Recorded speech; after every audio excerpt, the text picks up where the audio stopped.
c'est absolument vital parce que, voyez-vous, nous sommes dans un monde globalisé. Que nous le voulions ou non, c'est un fait. Et dans ce monde globalisé, il y a des pouvoirs qui sont en train de monter. L'Inde, la Chine. Et ça ne durera plus longtemps et ils seront très puissants, très grands. Pour l'instant encore, l'Europe est la première économie au monde. Les États-Unis sont la deuxième économie. Si nous voulons que le monde applique des standards européens et américains et qu'on ne nous impose pas demain des standards chinois, eh bien, il vaut mieux nous mettre d'accord avec les États-Unis.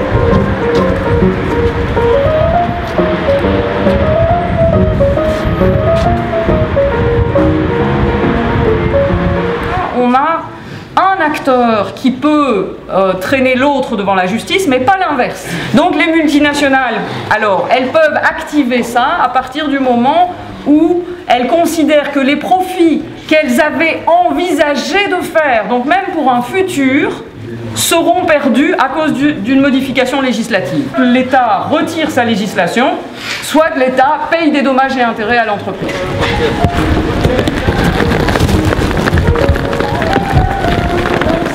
C'est-à-dire que si vous considérez que, je ne sais pas moi, Coca-Cola a bousillé la santé de la population européenne et que vous voulez faire un procès à cette entreprise, vous, enfin nous, les citoyens, ni même les États, ne peuvent utiliser ce tribunal qui ne sert que les multinationales.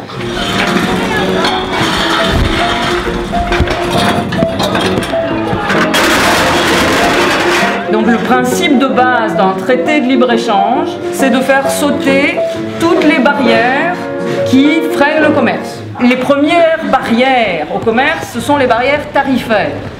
Donc premier truc, on fait sauter les barrières douanières. Et donc là, notamment les agriculteurs, ils commencent déjà à se dire « Oh aïe aïe, nous on disparaît, c'est pas compliqué, on disparaît ».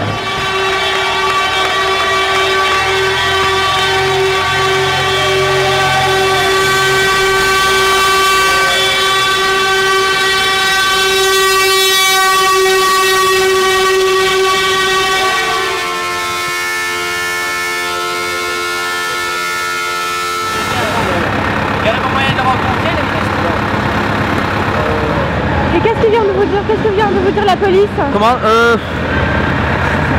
qu'on devait se calmer, sinon ils saisissaient les tracteurs. Et ils peuvent faire ça comment, saisir un tracteur? Ouais, c'est juste pour nous menacer, ils ne savent pas le faire. Ouais, si, ils sauraient. Ouais, de toute façon, on n'a plus rien à perdre. C'est ça où on crève, alors. Soit on vient manifester ou on crève, alors.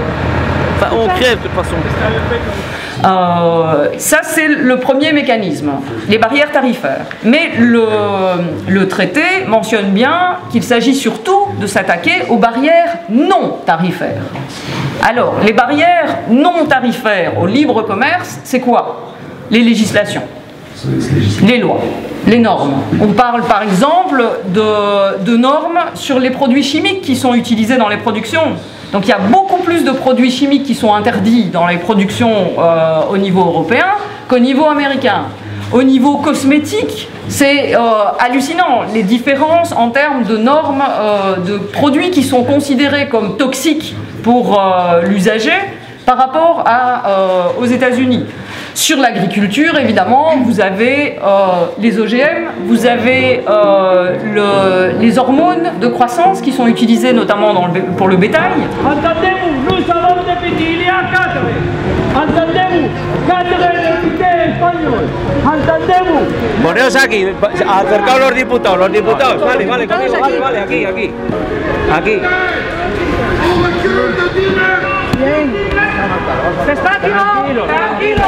Il s'agit de quasi tout diminuer, mais il y a une chose qui doit augmenter. Ce sont les droits de propriété intellectuelle. Et donc, par exemple, ce qui est en discussion, c'est la durée de protection des droits intellectuels pour les brevets.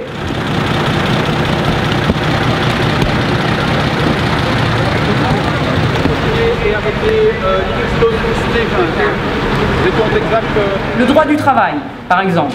Donc, aux aux États-Unis, les conventions de l'OIT, donc l'OIT c'est l'Organisation internationale du travail, qui a défini, qui a des conventions fondamentales, notamment le droit de s'organiser au niveau syndical.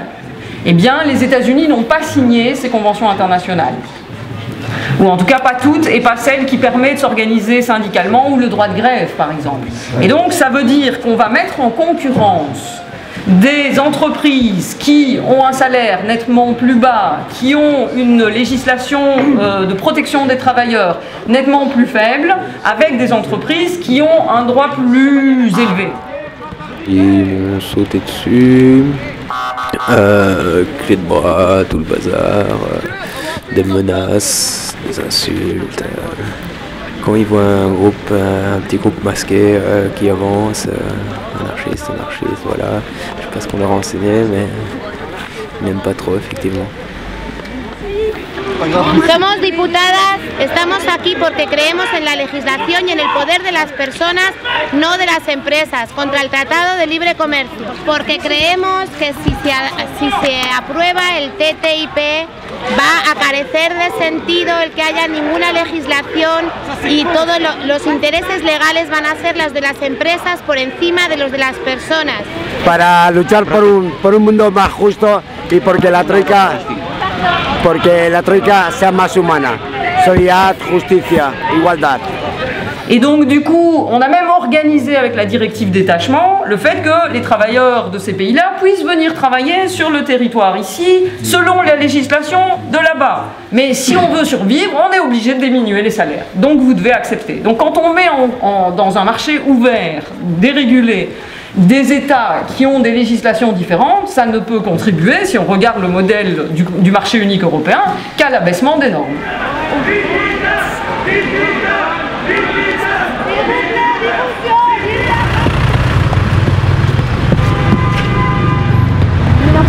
Pour savoir pourquoi on fait ça.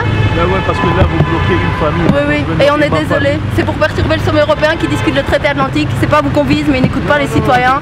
Et c'est vraiment dangereux. Là, c'est nous les victimes, c'est pas eux. Et courage. Mais c'est eux aussi, parce que dans toutes ces voitures-là, il y a des dirigeants qui essayent d'atteindre le Parlement. On est un bon patron, donc lui, il comprend pas ça.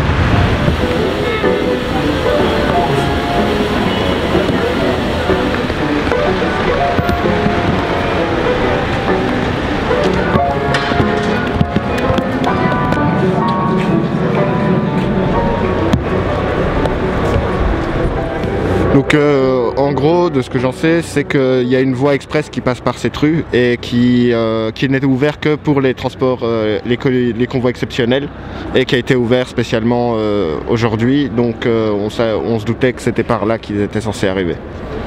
Donc quand tu dis ils, c'est qui passe par là? Les hauts dignitaires qui sont censés venir voter pour le TTIP. Et donc du coup, le rendez-vous, il est à quelle heure? Le passage Normalement, le passage c'était donc à 15h, il me semble officiellement. Maintenant, tout dépend de leur stratégie, de ce qu'ils ont envie. Normalement, c'est à 15h. Et là, il est quelle heure? J'en sais rien. Je ne sais absolument pas, mais il doit être environ 15h. Donc ils ont dû passer par un autre chemin, tu penses? Probablement. Apparemment, ils sont déjà passés, de ce que j'ai entendu. Donc, ils ont réussi à trouver un autre itinéraire.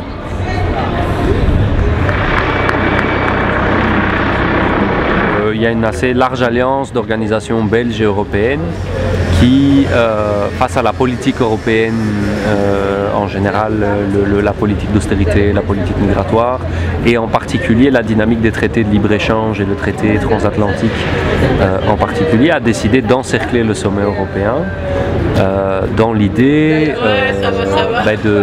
de montrer que face à la volonté manifeste des institutions européennes d'ignorer les interpellations citoyennes, quand on voit qu'il y a une pétition, une interpellation citoyenne, une initiative citoyenne de 3 millions de personnes, signée par 3 millions de personnes, qui est balayée du revers de la main par la Commission, quelque part il ne reste plus grand chose d'autre à faire que de manifester et d'essayer de les obliger à nous entendre.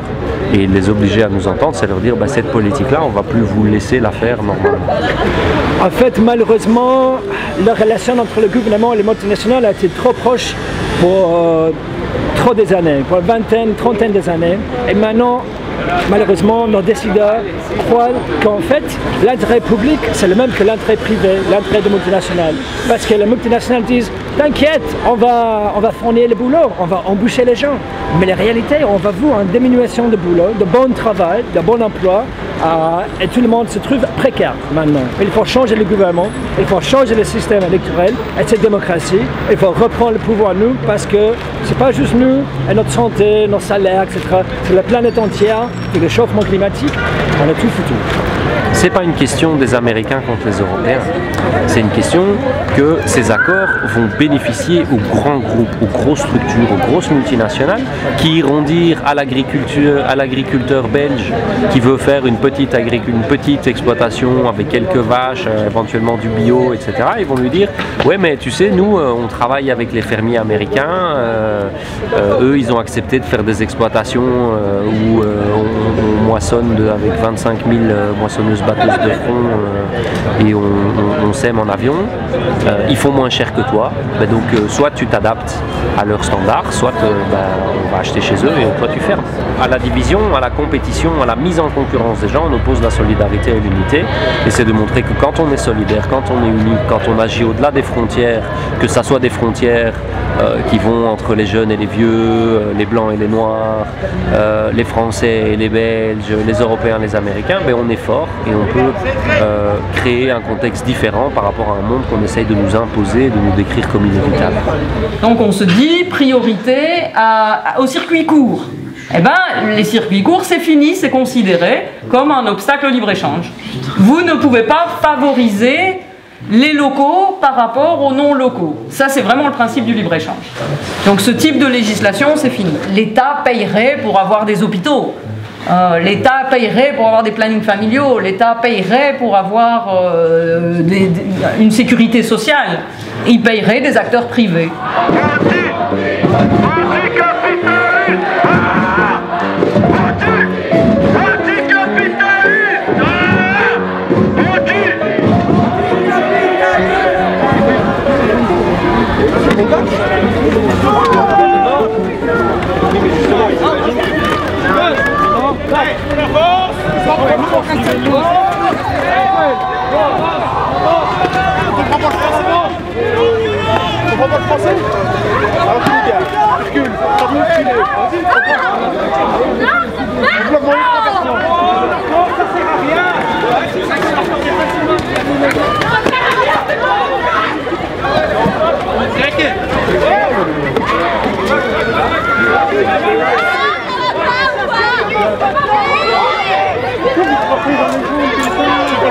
Pourquoi vous frappez dans les jambes avec des matraques?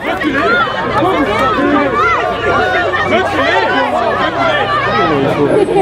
Donc déplacer de là à là, ça ne change pas grand chose. Si, où on libère la circulation. On est déjà sur le trottoir. Oui, mais pas nous. Ah, ça c'est beaucoup. Le désordre, souvent. Et gros, donc c'est bien compris, le principe c'est qu'on va nous faire un contrôle, c'est ça là. Ouais, il faut juste un contrôle d'identité pour quitter après.